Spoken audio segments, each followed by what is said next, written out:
Lots to cover this evening, but first, some news from the world over. On Wednesday, after weeks of delay, the articles of impeachment against President Trump were delivered to the U.S. Senate in dramatic fashion.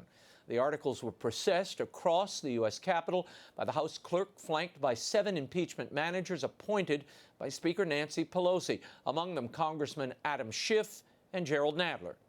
This sets the stage for only the 3rd trial in U.S. history to consider the removal of a sitting president. Joining me now to help us unpack what happens next and how all of this might end up is a manager from the last impeachment trial, a member of the House Judiciary Committee, Congressman Jim Sensenbrenner. Congressman, thank you for being here. Now, you prepared the opening remarks for the Clinton impeachment 21 years ago and were one of the 3 Republican impeachment managers for the Clinton case. Now, the articles of impeachment have finally been handed over by Speaker Pelosi. What can we expect now? Well, the House managers or prosecutors have got 24 hours to present their case against President Trump. Then President Trump has 24 hours to rebut and to present a defense. Then for 16 hours, the senators can ask written questions through the Chief Justice, which either the managers or the defense team can answer. Then we get to what happens next. I would imagine there would be a motion to dismiss the charges after the first 62 hours or so, and that will be about 2 weeks from now. If the charges are dismissed, that's the end of it. If either charge is not dismissed, then they will go to the next phase of the trial, and there will be a debate on witnesses, and if they decide to have witnesses, who should be called. I believe that Senator Cruz has got this spot on in saying that there ought to be an equal number of witnesses from each side. That was allowed in the Clinton trial. We as managers had 3 witnesses we could call. We chose them. The Clinton team had 3 witnesses they could call. They chose them, but it was not live testimony in the well of the Senate. These were depositions that were videotaped. The senators excerpted them and told each side which parts they could use. So there was kind of censorship by the Senate on what could be presented from those depositions. Now, Congressman Sensenbrenner, you mentioned the Clinton model, and we've heard Leader McConnell over and over mention that we will use the Clinton impeachment trial as the model here. What will be allowed and the process will follow. Now, I am being told, and this is, I've spoken to a number of senators as well as congresspeople, that in the initial resolution, there is no motion to dismiss so far.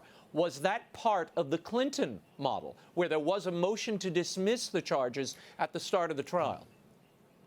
Yes, there was, and after the initial presentations and Q&A, Senator Byrd of West Virginia moved to dismiss the 2 charges. They were voted down. So we ended up getting the witnesses, and then there was another presentation for both sides. And then the Senate went into closed session and debated it, and then both sides were summoned back, and the senators voted. And, of course, Clinton was found not guilty of both charges. Now, Speaker Pelosi is talking about new evidence that has come forward. Now, she's used this to justify her delay in handing the articles off to the Senate a month later.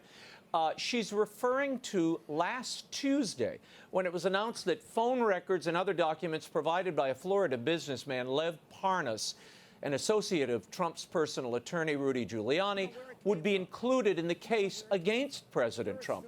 Now, Parnas is facing federal charges. In fact, he's out on bail, giving interviews and things. The notes allegedly show that Parnas and Giuliani's mission were to get Ukrainian President Zelensky to announce that they were initiating a case against Biden, investigating Joe Biden. How important is this new evidence? Is this a smoking gun, in your opinion? Well, it's not a smoking gun, and I don't think there's even any ammunition in the gun.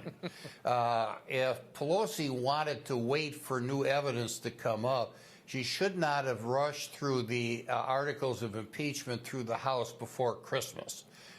She should have waited and done it later, as a number of us suggested. I think that the articles of impeachment are kind of like an indictment, and if they want to put new evidence in, the House ought to vote new articles of impeachment and send them over there as an amendment. Now, of course, this is going to slow things down, and I don't think the Senate's going to want to do that. We're looking at video of Nancy Pelosi, and she's signing. She made great ceremony of signing the articles of impeachment, and there was laughter, and she handed pens to everybody. Does this conflict with the idea that this is a solemn occasion? Absolutely. It does. They're all cheering, maybe sometimes not so publicly, the fact that they've been doing what they wanted to do ever since the 2016 election, which was to impeach Donald Trump. Now, he's not going to be removed from office. I think everybody knows this. So this shows that this is neither legal, nor relating to the separation of powers between the president and the Congress, but it's all political. And it's political because they think they will damage him in the 2020 election. Last Tuesday, we had a rally in Milwaukee where both Trump and Pence spoke. And the place was packed to the gills. The cheering was raising the roof. People brought air horns, and in the hour and a half the president spoke, essentially ran out of air for the air horns. And what this has done, is really energized the pro-Trump base. And they're angry, they're mad at the Democrats, and they are not only going to turn out to vote, but they're going to drag maybe less engaged and low-intensity voters out to vote with them. This has been a huge overreach by the Democrats and Pelosi, and a huge backfire. Now, there's also a GAO report, which broke this week, that claims the president broke the law by withholding these funds from Ukraine. Pelosi says the president broke the law, and the Senate must investigate this. But didn't Obama and Clinton also break similar laws? Weren't they called out by the GAO in the past? Well, I don't think any of these presidents broke the law. What the Anti-Impoundment Act says is that when the fiscal year comes to an end every September 30th, if the president does not appropriate and pay money that has been approved by Congress, then he has violated the law. The release of the money to Ukraine ended up being on September 11th, so it was before the end of the fiscal year and no violation of the Anti-Impoundment Act. Again, this is Pelosi and company manufacturing a crime and using the mainstream media to try to get everybody to believe the president committed a criminal act. He did not. Okay. As you know, today we saw Chief Justice Roberts swearing all the senators in. Adam Schiff took to the Senate well to read the articles of impeachment. I'm going to show you a little bit of that. Mr. President, the managers on the part of the House of Representatives are present and ready to present the articles of impeachment, which have been preferred by the House of Representatives against Donald John Trump, President of the United States. How critical is it, Congressman Sensenbrenner, that Schiff have the first word here without response from the president's team? Does that turn minds and hearts of the viewing public and potential voters? Well, Schiff and Nadler didn't give the president a word in edgewise during what was before their committees. And I don't think that anybody's mind was turned because it was such a kangaroo court. And the President of the United States has due process rights, just like every other American citizen has. And they did not afford him those rights, which are guaranteed by the Constitution. That being said, the President will have his day probably at the end of next week or the first part of the week following the 24 hours. The prosecution in any trial or the plaintiff in a civil trial always has the first word. They have to prove their case to the satisfaction of the deciders of fact and law, which in this case are the 100 United States senators. Now, I was watching TV when that all happened, And I don't know how Elizabeth Warren and Bernie Sanders are going to be able to do impartial justice based upon what they said on the campaign trail. But they're going to have to sit there and listen to the president's defense. And I hope that the mainstream media asks them to respond to the points that the president's counsel makes. Now, you argued the Clinton impeachment for 5 weeks. How long do you think this impeachment could go, and how critical is the viewing audience at home? Well, the viewing audience is going to go down after the first few days of this. It did during the Clinton impeachment trial. And, you know, again, there was a gap between the first round of presentations and questions while those depositions were being done. And then it started up back again when the excerpted videotaped depositions, and it was just part of them, not all of them, were reviewed by the Senate, and the managers and Clinton's counsel commented on them. Now, if this ends if the Senate decides to call no witnesses, I would guess it would end maybe by Valentine's Day. However, if they decide to call witnesses who were on the president's staff, the president is going to impose executive privilege, which he has, and that's going to have to be decided either in court or by the Senate. And the concern I have is that Article 2 of the impeachment articles basically say the president committed an impeachable offense by going to court to resolve that question. Now, every president since George Washington has done that.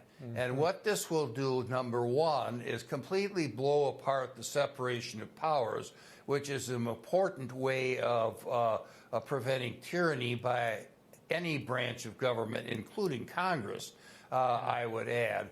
But also would weaken the presidency in such a manner that any president who decided to use his constitutional right to go to court will have per se been committing an impeachable offense. That is a very bad precedent. And let's get beyond Donald Trump. Let's talk about future presidents, some of whom will be Democrats.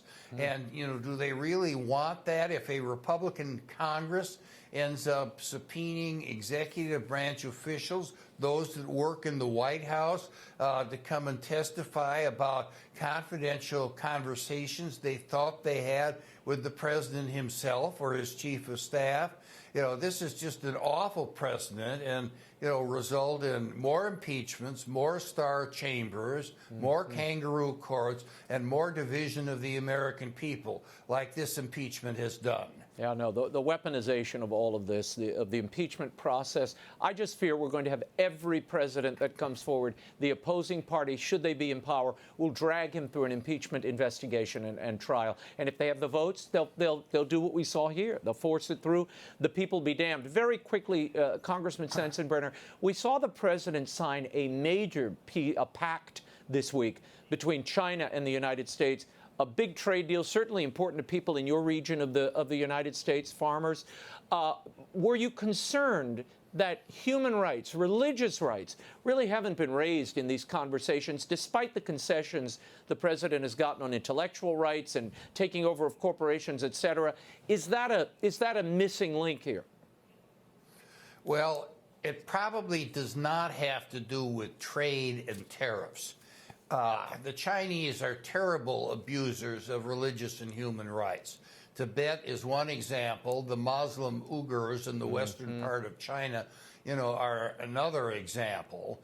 And, obviously what has happened since Deng Xiaoping opened up China about 30 years ago is that the hold of the Chinese Communist Party over the 1.5 billion people in Red China has not been relaxed whatsoever. Right. And the only religion that they favor is religion that is run by the state. And we Catholics certainly can see that with the so-called patriotic church, where now the Vatican, wrongly in my opinion, has decided to have the Chinese Communist Party, which is atheist by nature, nominate bishops for the Pope to approve. And that's wrong, too, and that ought to be stopped by whatever international pressure can be put on. Congressman Jim Sensenbrenner, I wish we had another hour. Thank you for the update, for your insight. We'll be checking in with you in the days ahead. I'm here. All right, my friend. Thank you.